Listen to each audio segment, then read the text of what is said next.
Students, मेरी class में आपका बहुत बहुत स्वागत है।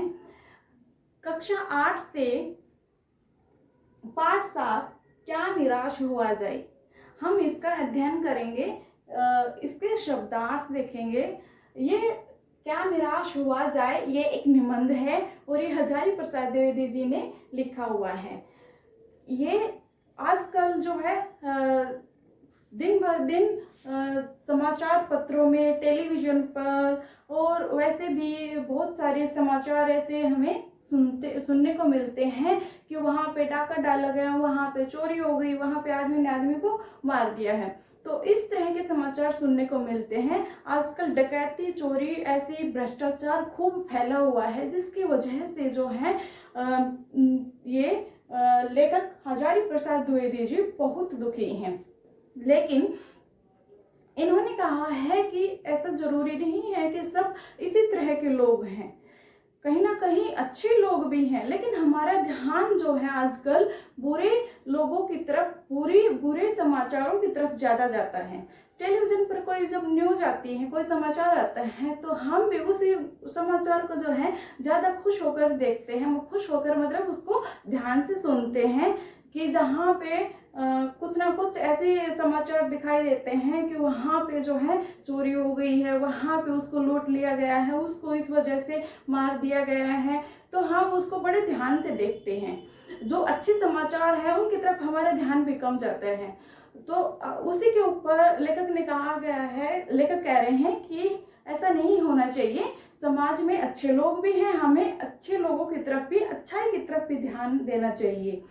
तो इस निबंध में उन्होंने अपने एक यात्रा वृत्तांत, यानी कि कहीं घूमने गए थे बस में, तो वहां पे जो कुछ हुआ वहां के बारे में बताया गया है कि वहां पे बस उनकी जंगल में रुक गई थी और उन्होंने सोचा कि खराब हो गई थी। उन्होंने सोचा कि ये बस खराब हुई नहीं है, ये लूटने के लिए यहाँ पे खराब कर दी गई है। लेकिन कुछ देर बाद जब देखा कंडक्टर जो है दूसरी बस लेके आ रहा था, तो उनको एहसास हुआ दूसरी बस ही नहीं आती, तो वो साथ में पानी और छोटे बच्चों के लिए जो है दूध की बोतल भी लेके आया। तब उनको एहसास हुआ कि नहीं, समाज में आज भी जो है अच्छाई है, कहीं ना कहीं इतनी बुराई नहीं फैली हुई है। तो वो कह रहे हैं कि हमें निराश नहीं होना चाहिए, हमें हमारा ध्यान जो है अच्छाई की तरफ जाना चाहिए, हमें बुराई को रस लेकर नहीं सुनना चाहिए। ठीक है, तो अभी हम इसके शब्दार्थ देखते हैं। ठगी, ठगी का अर्थ होता है चालबाजी। भ्रष्टाचार, भ्रष्टाचार का अर्थ होता है अनैतिक आचरण। अनैतिक आचरण, अनैतिक आचरण क्या होता है भाई? जो अवैध तरीके से, मतलब गलत आचरण किया गया हो, व्यवहार। निरीह, निरीह का अर्थ होता है कमजोर, श्रमजीवी, मेहनत करने वाला। भीरू, भीरू होता है डरपोक, जिसको हर बात से डर लगे।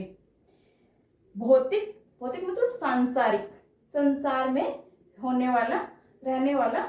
स्वाभाविक, स्वाभाविक होता है स्वतः, कई बार बोलते हैं ना ये तो उसका स्वाभाविक रूप है, अर्थात मनुष्य के जो है काम, क्रोध, मोह, लोभ, ये जो है स्वाभाविक रूप है, लेकिन इनको ज्यादा महत्व नहीं देना चाहिए। मीन्स ये जब मनुष्य पैदा होता है तो उसके साथ में ये जन्म लेते हैं।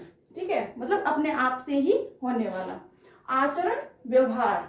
उपेक्षा, ध्यान न देना, मतलब किसी बात की तरफ कोई ध्यान नहीं देना। हीन मतलब बुरा।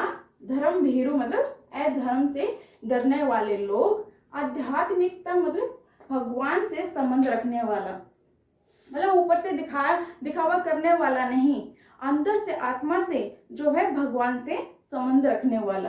प्रतिष्ठा, प्रतिष्ठा का अर्थ होता है बच्चों इज्जत, मान सम्मान। शब्द है संग्रह, संग्रह का अर्थ होता है बच्चों इकट्ठा करना। पर्दाफाश, पर्दाफाश मतलब भेद खोलना, किसी चीज का भेद खोलना, उसका रहस्य जानना। उद्घाटित मतलब उजागर करना, सबके सामने उस चीज को दिखाना। ठीक है। दोष उद्घाटन, कमियों को दिखाना, किसी की कमियों को दिखाना कि वो आदमी ऐसा है वैसा है, उसके दोषों को दिखाना। लोकचित, लोकचित मतलब आम जनता को प्रसन्न करने वाला। आम जनता जैसे कि हम लोग हैं, आम जनता को प्रसन्न करने वाला, उनकी खुशी का ध्यान रखने वाला।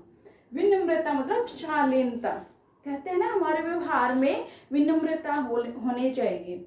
ठीक है बच्चों, तो ये थे हमारे शब्दार्थ क्या निराश हुआ जाए निबंध के।